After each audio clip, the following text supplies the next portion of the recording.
According to Anxiety UK, 5% of the population is affected by agoraphobia. And I think it's something during these times, it's going to be massive. And I believe that amount will increase. I'm going to be talking about that and how to overcome that and what are these phobias and where they all come from. It's going to be a really interesting session and I look forward to telling you more about it.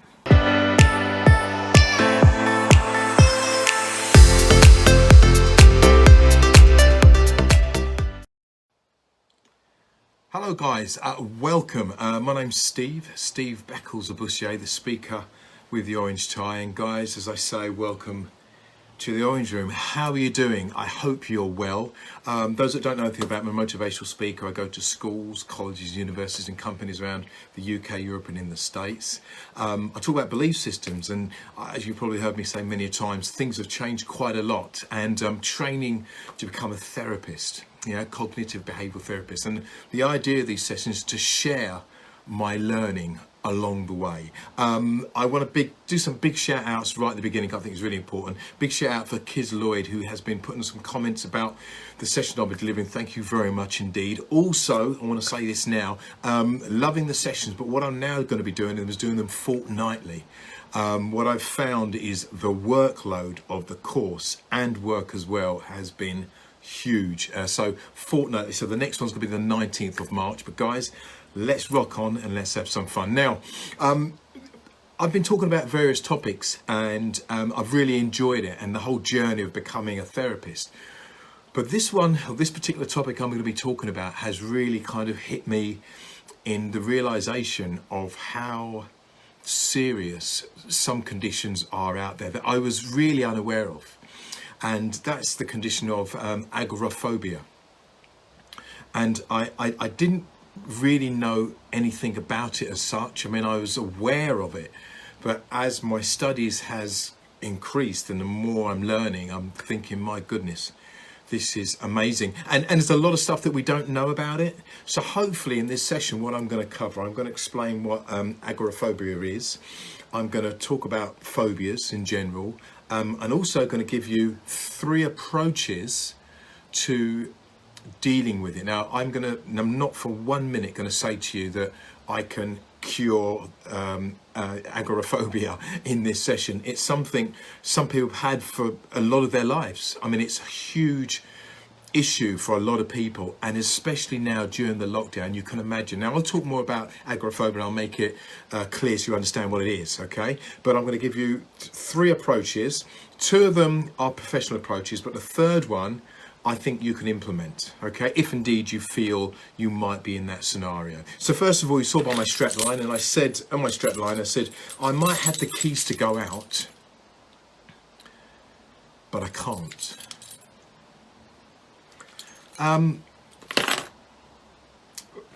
Just taken aback by this condition of agoraphobia. I was aware of it, but at the same time not aware of it. Basically, it's the fear of being in a certain place where your anxieties kick in and you're unable to escape.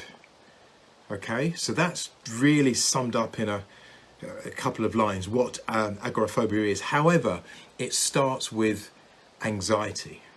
Okay, so it's actually being anxious in that particular scenario where you are, and then all of a sudden agoraphobia kicks in. Now I'm going to talk more about it, but I just want, if you don't feel you suffer from this and you just hear about it, I mean, I really want you to just open up your mind to just imagining that scenario. So I've read a couple of caseloads on it very quickly, and one caseload is with a lady who as soon as she steps near the door to go out, her legs begin to buckle. She feels she can't go any further and she has to close the door back. And you know, when I read this, I thought, my goodness, this has become a physical position where people don't feel they can actually literally leave the house. Now, the world is in a pandemic, so you can imagine. I was reading an article a couple of days ago. According to Anxiety UK, 5% of the population in UK are affected by agoraphobia. And I just think it's something we have to be aware of, because you can imagine it must have just ballooned since last year. So just kind of think about this, and I'm going to talk more about it in detail, but I think it's a very silent condition which people often don't talk about. So let's talk about agoraphobia. It's a Greek word, and it actually means fear of the marketplace. All right, so that's what agoraphobia means. It means fear of the marketplace. All right, the word phobia itself is a Greek word, and it means aversion or afraid of. All right, so that's the phobia. You know, you talk about people having phobias. It's that fear of, it's an aversion to keep away from. Now, what's really important is that I'd like to talk about where it comes from. Where does this all start? So I spoke about anxiety. It does start with anxiety, but before anxiety, there's a part of your brain called the amygdala. All right, and the amygdala controls your emotions. Now, there's been loads of studies. In fact, I did a study yesterday to find out that scientists believe that our emotions are controlled by all of our brain. But previous studies have said that amygdala controls your emotions. That's really important. They did a study once on a monkey, and what they did, they damaged his amygdala, and they put him in front of, I think it might have been a tiger or a lion or whatever, and the monkey showed no reaction at all. In fact, the monkey continued eating. So definitely the amygdala does have an effect on your emotions and your feeling of whether you should stay or run. So amygdala is where it all starts. That's where the anxiety builds up. So the emotions are built up in that particular part. Now, what's really important, there's 3 types of anxieties, okay? First of all, guys, is the one we always know is the physical one.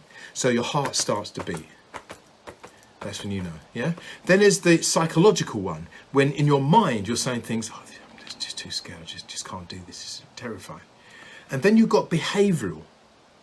That's when you actually avoid anything that could cause you the anxiety, okay? So they're the 3 anxieties, okay? Now, where does agoraphobia come in? And it's interesting because it occurs when you start having and feeling anxious.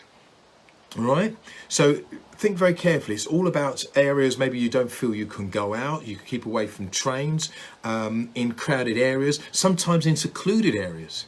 That's when this can kick in. And it made me realise that this is probably happening to a lot of us at this moment. And it's actually generating a lot of challenges. I saw a great quote up there that fear is a liar. And in fact, fear, false evidence appearing real, is very much a mental thing. CBT, which is what I'm practicing at the moment, starts with your thoughts, then your feelings, and then your behaviour. So your thoughts, and rightly said, if your thoughts are wrong, and you're saying you're scared of this thing, it's going to affect your feelings and invariably your behaviour. So what I want you to start thinking about is if you suffer from it, it's the wrong word to put, but if you have had those conditions where you felt, I just can't go out, or I can't go on that train, that's going to be quite natural, isn't it? Because in the UK, and I know there's people listening from the States as well, in the UK, we're told keep that distance, we're told don't touch, we're even told not to shop with other people if you can help it. I mean, isn't that incredible? Isn't that buying into our agoraphobia and what that's all about, agoraphobia and what it's all about? So where does it come from? What are the causes? Well, what they've said a lot of it is it can be genetic. Okay, they've said it can be genetic. I don't know how much that is, but I've looked at my research and I've looked at my report and I thought maybe it can. But again, this is what I'm learning. It could be genetic. Also, it can occur from a traumatic event. Maybe you've split up with somebody and that person has said something about you and makes you feel that, you know what, you're worth nothing. So what do? You stay in. You keep away from people. It could also be an intense fear. So maybe you've been robbed or burgled and you just don't feel you can go anywhere. You have to stay within that environment. It also could be just a panic disorder that you've got, but it all starts with your anxieties. And I think this is so important. So what I want to be able to do now is give you 3 approaches, if I can, to try to, I say help you, more about kind of support you in understanding it, okay? So the first two, very, very important, is linked with something called exposure therapy. Now, I'm trained to be a CBT practitioner, and CBT looks at how you can expose that particular fear. So what do they do? A therapist would sit you down and he'll have you write down the least of your fears. Okay, the things that you're not afraid from, or if you are, just a small amount, yeah? And then he'll get you to write down all the things, or she, write down all the things that you are scared of. It's called desensitization. And the idea is you work from the things that you're not afraid of, and you work your way up to the things so eventually you overcome your fear. Now, as you can appreciate, this is probably something that takes a very, very long time. But it's something to really bear in mind, that desensitization is when you go through steps, progressive steps, okay? So that, yes, that is definitely a professional thing, I think, being guided. But by all means, you can try this. There's no reason why you should try some of these techniques. Here's another one. Cognitive reconstruction, I believe it's called. Yeah, reconstruction, I believe. How does that work? That really, restoration, I've just seen it there, yeah? Restoration, very, very important. This is a really good one. What you do, you identify what's real from what's not real.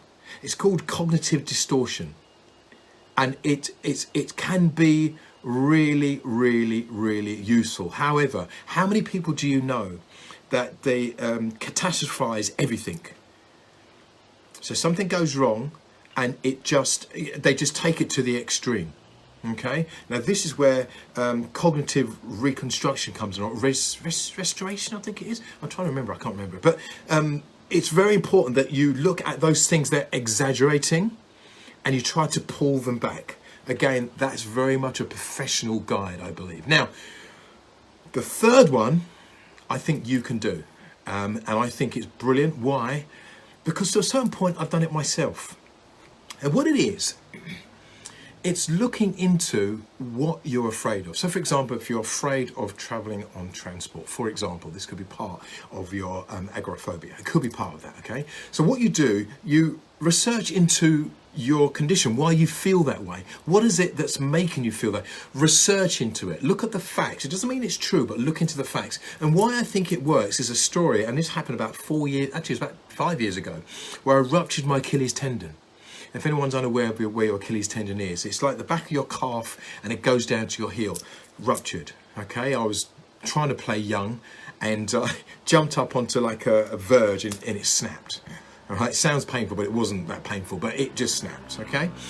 I was in Wales at the time and I went to hospital and they did surgery on it.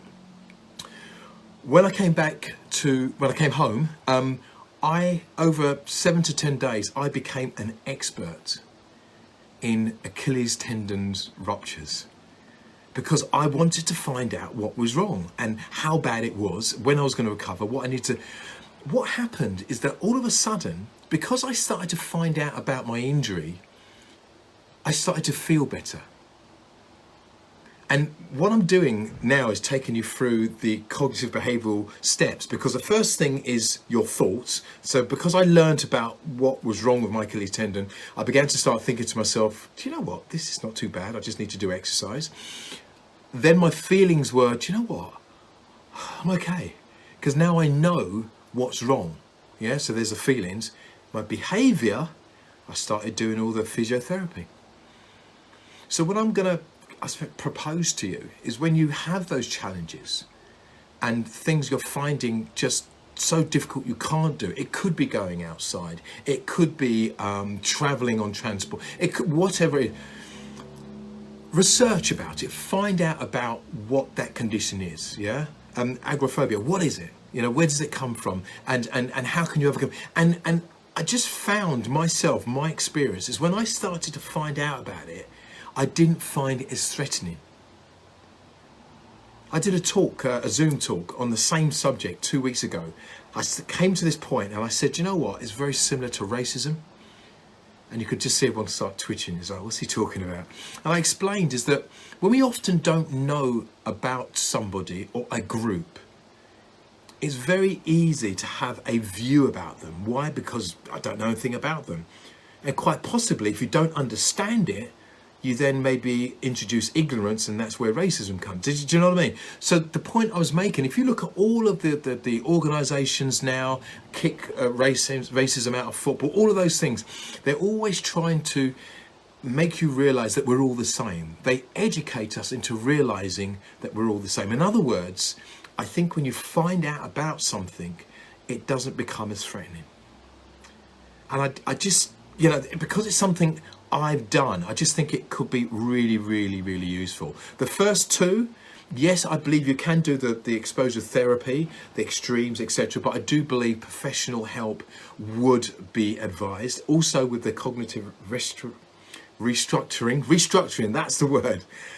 That will help as well. However, I think the last one is when you research into what your fear is. If you have a fear of maybe speaking in public, find out about it. Find out what fears are. Find out what goes on in the brain, that amygdala, doing all those things. What's going on? Because then it gives you a greater understanding. Boom, I'm done. Guys, I hope you have enjoyed this. I am enjoying my studies so much. However, I am finding it, and I'll be honest with you, very pressurized. You might have seen a post I put out, which I was so pleased my coach said about the work that I was doing, but it is a real challenge. I'm enjoying it, but it's a real challenge. So I'm doing these fortnightly. So the next one's going to be the 19th of March. But by that time, I've gathered loads of information. I'm really excited about telling you about what I've learned. So this Sunday, me and Natalie Ward are on the radio, guys. OSSR. We are going to be interviewing Hanan, I've got to get it right, Magapon. Yeah. And he is an enormous Kizomba instructor, I should say. Unbelievable. I'm so blessed to have him on the show. If anyone's heard of Kizomba and the Kizomba dance and the culture behind Angola and what's obviously happened in the 70s up to the 2000s and what's going on, and the country's loads of challenges, but this man is amazing. I spoke to him in the week. He's coming on the show. He's going to be talking about music, no doubt talking about the background of Angola as well. We're going to be playing some amazing music, and it's all about learning something new. I also want to give a massive shout out to Owen. Owen's like he's my mate, but he's my psychology mate. He's just amazing. He gave me some advice on the topic I was talking about today. He's just like my side man. So we had a good chat this morning about what I was doing, and Owen, thank you so much. Massive shout out to Norman and Liz. Norman met a lovely lady called Liz, and she is amazing. So Norman, well done for you, and I hope all things are going well. So guys, thank you so much for listening. I hope you have enjoyed it. It's been a challenge for all of us, and if you notice, I didn't even mention the whole lockdown thing, because it is what it is. We can only deal with what is. However, I do want us to realize that we're coming out of it. I think we are coming out of it, but it's all about what we do within ourselves. We can't really control what goes on out there. We can just control what's going on with ourselves. So guys, thank you so much. I hope you have an amazing weekend. Don't forget to listen on the OSS show on Sunday from 10 till 12. Guys, thank you so much indeed, and enjoy your weekend. Take care.